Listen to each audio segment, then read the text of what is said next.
Quick Trip during the busiest time of the day. And look at those gas prices. This is an oil refinery in production. This is a gas stove. This is the back of a car that's been driving all day. Look at those emissions. These are solar panels. Now, what do all of these have in common? All of these contribute to the Clean Air Act. The Clean Air Act and the EPA itself have both reached their 50th birthday. But what is the Clean Air Act? This bill means cleaner cars, cleaner power plants, cleaner factories, and cleaner fuels. Well, the Clean Air Act, which was initially passed in its current form in 1970 and then last amended in 1990, is meant to control and limit air pollution, all types of air pollution. So there are major air pollutants, and then there are minor chemicals that are air pollutants, and they're regulated in different ways. There's 6 what are known as criteria pollutants, and those are carbon monoxide, lead, sulfur dioxide, nitrogen dioxide, ozone, and also particulate matter. Cleaner air provides exceptional economic benefits because it results in the improved health and productivity of Americans and reduces medical expenses for air pollution-related health problems. The oil and gas industry is heavily regulated by EPA, and they've received a lot of substantial emission reductions because of those regulations. But with these regulations also come setbacks like money, available work, jobs, and USA global competitiveness with countries that don't have the EPA.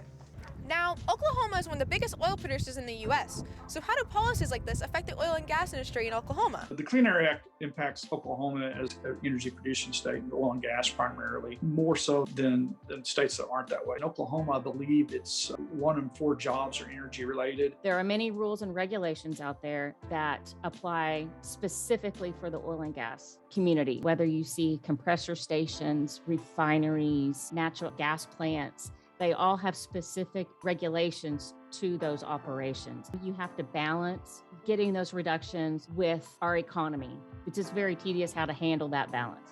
It's increased the number of staff that oil companies have to carry. We have a very, very large environmental staff. As it's added cost, and it makes us be more selective with what we decide to build. Obviously, without the Clean Air Act, our Oklahoma skies wouldn't look nearly as great as they do now.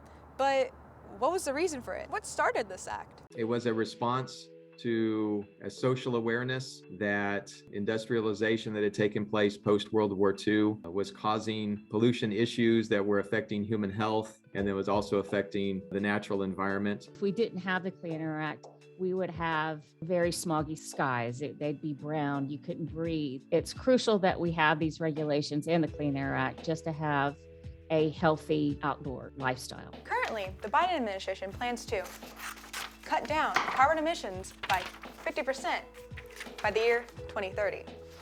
But how does he plan to do this? How are we going to do this? It's not clear to me. It's very expensive. People say, oh, wind and solar are cheaper than coal and gas, but that's simply not true. If it were, they wouldn't have to be subsidized. And yet they have to be subsidized or nobody will build windmills and solar panels. This has raised many concerns for traditional energy proponents like James Taylor.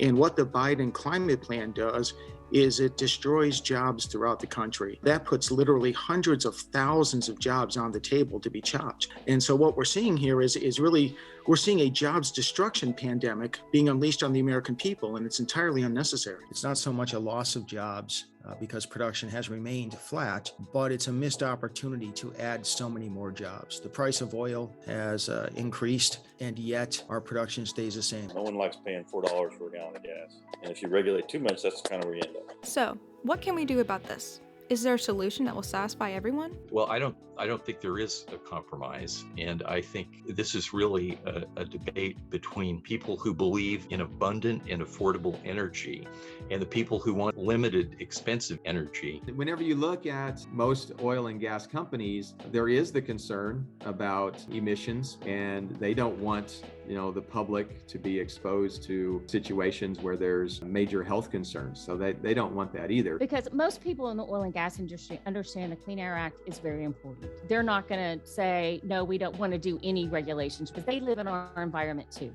They want to protect our airshed as much as anybody else. I think we all can agree we need regulations. We need to limit these things, but it's finding a middle ground that both protects but also allows business to continue to be done. I'm pretty sure that we can come up with any solution that's necessary once realistic milestones are identified, because we all are going to breathe the same air. I think that kind of the physical reality is really going to drive the debate in the next 5 years when people say, hey, no, we just can't actually do this. It doesn't work.